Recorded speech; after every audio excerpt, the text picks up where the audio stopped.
Après avoir fait face à la crise en assumant des compétences qui n'étaient pas les leurs, les communes pourraient voir leur pouvoir évoluer. Une demande déjà faite en 2016 par les maires, mais 6 ans plus tard, des inquiétudes planent. Il faut mesurer le poids financier, même si les communes sont prêtes. Encore faut-il avoir les ressources, a confié dubitatif le maire de Mahina. Le sujet fera débat au 31e congrès des maires. Ismaël Tahiata et Patrick Sing-Sing. Il n'a pas attendu les réunions de travail pour en parler. Le coût de la vie est trop élevé. Ce sont les retours qu'a Anthony Géros de ses administrés. Les familles n'en peuvent plus.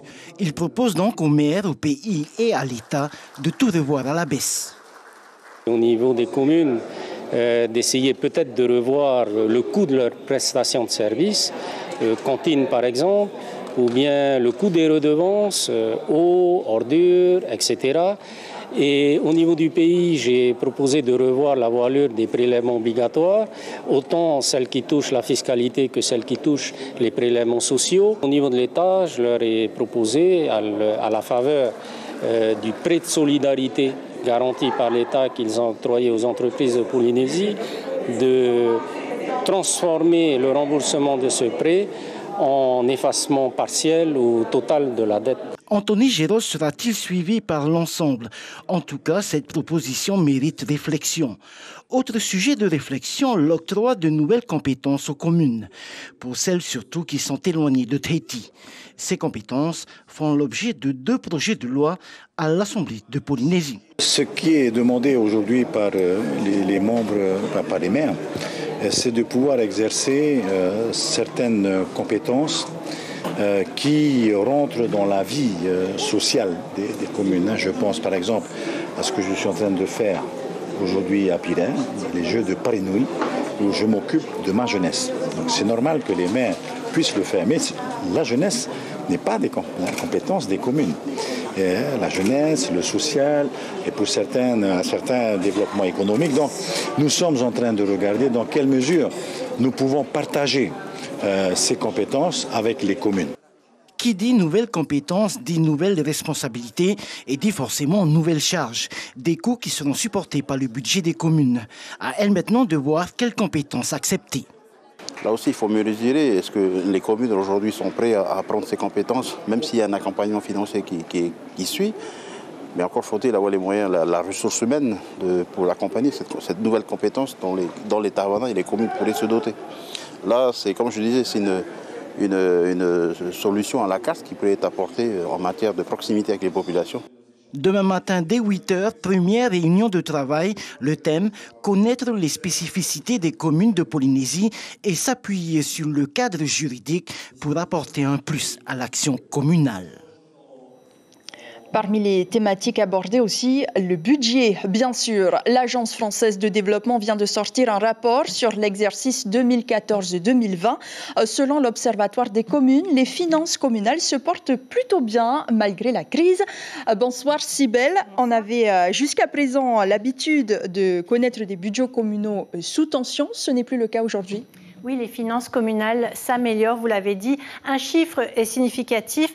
Le volume total des investissements communaux, il a augmenté de 33% entre les 2 dernières mandatures. Depuis 2016, les investissements sont en croissance constante malgré la crise sanitaire. Les communes ont quasiment doublé leurs investissements, 12,3 milliards en 2020 contre 6,3 milliards en 2014. Et qu'est-ce qui a favorisé ces bons chiffres? Alors, ce qui a joué, c'est la stabilité politique et la croissance économique. Contrairement à la métropole, nos communes n'ont pas de fiscalité propre ou très peu. Leurs finances dépendent donc fortement de la bonne santé du pays. Lorsque le pays va bien, eh bien le fonds intercommunal de péréquation aussi, le fameux FIP, c'est lui qui alimente en grande partie les caisses des communes, en plus des transferts de l'État. Entre 2014 et 2020, plus de 4,9 milliards de francs supplémentaires ont été perçus par nos communes. Les dotations et les participations constituent la première source de financement, en l'occurrence 63% des recettes de fonctionnement. Et vous l'avez dit, les communes n'ont pas de ressources propres. Alors si, mais ces ressources propres ne représentent qu'une partie des financements.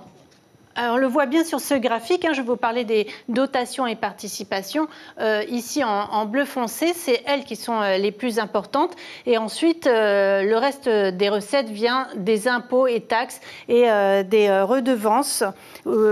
Par exemple, les redevances, elles augmentent 4% par an depuis quelques années, donc c'est plutôt bon pour les communes. Les redevances, vous le savez, on en a parlé dans le reportage tout à l'heure, c'est ce que perçoivent les communes lorsque vous allez payer vos déchets, par exemple, ou l'eau, effectivement. Ces recettes, donc, je vous l'ai dit, augmentent tous les ans de 4% depuis 2014. Quant aux impôts et taxes, ce sont les centimes additionnels obtenus grâce à l'impôt foncier des propriétés bâties, grâce aux licences également ou les patentes. Alors je disais que la crise sanitaire n'avait pas eu de conséquences sur le budget des communes, mais la taxe de séjour a tout de même souffert de cette crise Covid. On le voit ici sur le graphique, on le voit bien, cette chute en 2020 avec une baisse de plus de 2/3, mais globalement c'est une ressource qui augmente de 6% par an. Alors, le Code général des collectivités territoriales impose aux mairies de gérer les déchets, l'assainissement et les eaux usées. Où en est-on ? Alors, l'échéance a été repoussée, vous le savez, à décembre 2024 et les communes doivent participer en partie au financement, mais l'État est là avec le contrat de développement et de transformation 2021-2023. Parmi les projets validés, pour terminer, je vous donne quelques exemples. La création d'une déchetterie à Wahuka, la fourniture et la pose de compteurs à autorelève à Fa'a ou encore le lancement des études pour la première tranche de travaux d'assainissement à Papeete, Pire ou Aroué. Merci beaucoup Cybèle Plichard pour toutes ces explications. Autre défi que devront relever les maires, la transition énergétique. L'information en continu sur Polynésie la première, Internet et réseaux sociaux.